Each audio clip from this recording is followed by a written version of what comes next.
But when Bill Colby was going to reach out to us, CI Director Colby was going to reach out to us to give us what we needed to succeed massively, they found him floating down the Potomac River the week that he was meeting with my board. True. I don't say that publicly often. I'll say it here. Times it's late in the game. Might as well put it out there. So it is difficult to overstate the significance of this and what has been done to keep it secret. I, a few years ago, was asked to brief President Clinton's first CIA director about this. The cover story was a dinner party at a townhouse in Arlington. And a guy who runs a think tank related to national security issues, who's good friends with the CIA director, said that this should happen. I said, well, what am I going to tell him? He says, and I have this in a letter. I can't release it because it's not my property, copyright laws, but I'll paraphrase what this good friend of the CIA director has told me. He says, the CIA director has made inquiries into this subject and knows he's being lied to and has received no information. This is a sitting director of Central Intelligence. And I laughed at first. I thought this had to be a ruse. It turned out he wasn't joking. This actually is the way it runs. This meeting was hard because I was asked to put together the information for a CIA director. I mean, it's like, what? I called this guy up. I said, you've got to be, can I say it? I said, you've got to be fucking kidding. I said, I'm a country doctor in North Carolina taking care of people in an ER. I said, you're asking me to come in with a satchel full of the evidence that we've collected? He says, yes, he's got to have it. And I said, well, what the hell is he going to do with it? He says, well, that's what we're going to talk about. Well, they ended up doing nothing. Because in this meeting, which lasted 3 hours, there's a lot of disinformation about that meeting. But the truth is, it went on for almost 3 hours. He was shaken to his core. He was extremely upset and angry. But I think what was the prevailing sense was that here you had the President of the United States, his inner circle, a sitting CIA director, and some other folks that I'd gotten access to through just networking. And they were all being shut out of the truth, and they knew it. And what I discovered is that your rank has nothing to do with whether or not you're going to know about this. You think that because you got 4 stars on your lapel that you're going to automatically know about this. Not true. Because I've met with people who are at that level. I've briefed the head of intelligence for the Joint Chiefs of Staff, J2. I've briefed the head of the Defense Intelligence Agency extensively, 2 of them. And they will attempt to make inquiries into the chain of command. One of them, who I won't name here, went over to his shelf, the big corner office that DIA head has at the Pentagon. And I had my military advisor and escort with me and a couple other folks. And he went over to his shelf and he took off a little E.T. doll, like you'd get at, a 5 and dime store. He says, this is all I've gotten for my inquiry into the subject. True story. I went, mother of God, you got to be kidding. It's the head of the DIA. And what was interesting, because I said, well, sir, there are certainly people on your staff who know about this. But they don't want you to know. He says, well, I can't believe that. I said, I'm sure there are people on your senior staff. And there was a colonel sitting at the table, and his body language stiffened. And my military advisor, who's a former naval commander and very connected up in various circles, particularly unacknowledged circles, and I shared notes afterwards that that man is on the inside, and he's lying to the general. Look, it's the craziest game. What's up is down, and what's left is right. It's through the looking glass we go.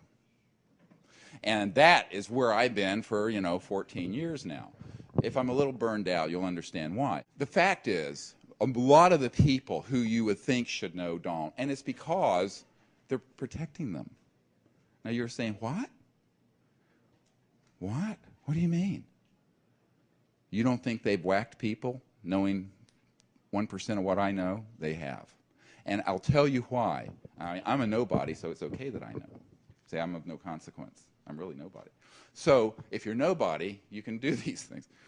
But if you're the President of the United States, like Jack Kennedy or Eisenhower, and you find out about this and you don't stick to the party line, there are consequences. take my word for it, and I'm not a big conspiracy buff, but I can prove some of this.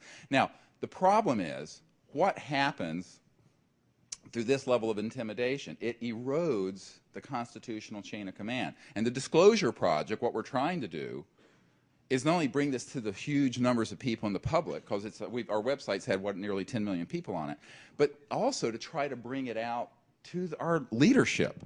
You know, there's this myth that they think, well, you're on the Senate Intelligence Committee, you're your president, you're in the chain of command, and you're elected or you're appointed and what have you, and therefore, a priori, you're going to know. Because for them not to know would, of course, not only not redound to the success of democracy, it would erode operational chain of command control of critical issues. And it does. There have been some terrible things happen because certain people didn't know what was going on. It's very dangerous. But in truth, because they want to keep this secret until the appointed time when they deem it proper to pull it out, which will probably be about the time both polar caps melt and we flip upside down, or some such foolish. And the fact is, we have some folks who just cannot let this out because it would completely upset the apple cart of the geopolitical power structure. And believe me, we still live on a plantation, and there are a handful of masters and a bunch of slaves. Or as Tom Bearden said, they be the wolf and you be the rabbit. Love him. Now, changing that is a Promethean task. It hasn't been easy, and it still isn't easy. I was talking to Paula Harris earlier. I said, we need to write something called The Struggle. You know, it's been mind-blowing. It's been interesting. The only reason I'm still in this effort at all is that I'm certain of what the truth is, and I'm certain of the implications of it being tremendous. We have the ability to transform this planet from the current state of massive poverty, environmental decay, non-sustainability into a rose garden. We can do it. We can do it in our lifetime. We're going to have to pull together to do it. And we're going to have to say no, quite frankly, to those people. I don't know if these guys just weren't breastfed long enough or what, but who just cannot, you know, they're so greedy and they're so absolutely addicted to this level of power that it becomes almost a cult of power when you get into how these guys think and how they view this stuff. Now, the cogs in that big machine, and there are a lot of cogs, lower level folks, don't really know what's going on, and so they just go along with the game. You know, there are a lot of mid-level apparatchiks, you know, sort of functionaries. But the truth is, we have the ability in our time right now to change that status quo, but it's going to take all of us doing a lot more than we've been doing. We're going to really have to put our shoulder to the wheel and pull together and do it. Now, my view of this is, over the years, have evolved. After I met with Lord Hill Norton in Great Britain, who Lord Hill Norton is a wonderful man who knows this stuff is real now, but when he was head of the Ministry of Defense, he didn't know anything. And of course, MOD head in England, as you know, is this also like DCI. They're also head of all the intelligence directors, MI5, MI6, MI99, whatever it is. But the problem is that just like here, if you are in those positions, you may or may not know what's going on. He didn't. And I was at his cottage. They call them cottages. This beautiful old house, this antiquity with a thatched roof, you know, in Hampshire, you know, in England. They're just beautiful. And I was there, and he was in an armchair, and I was in an armchair, and he said, well, why the hell wouldn't they have told me? He was mad. I mean, he was like 5'3" and these steely blue eyes, and he's a 5-star admiral and a sea lord. And I said, well, sir, I'll answer your question with a question.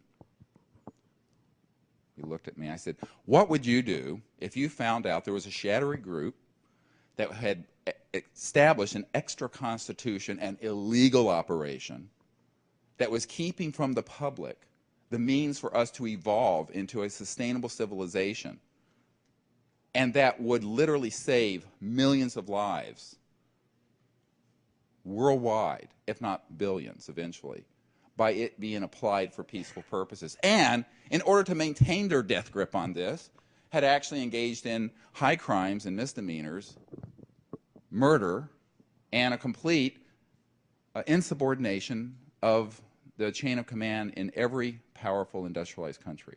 He said, I wouldn't have stood for it for one bloody minute. I said, that's why they never told you. They know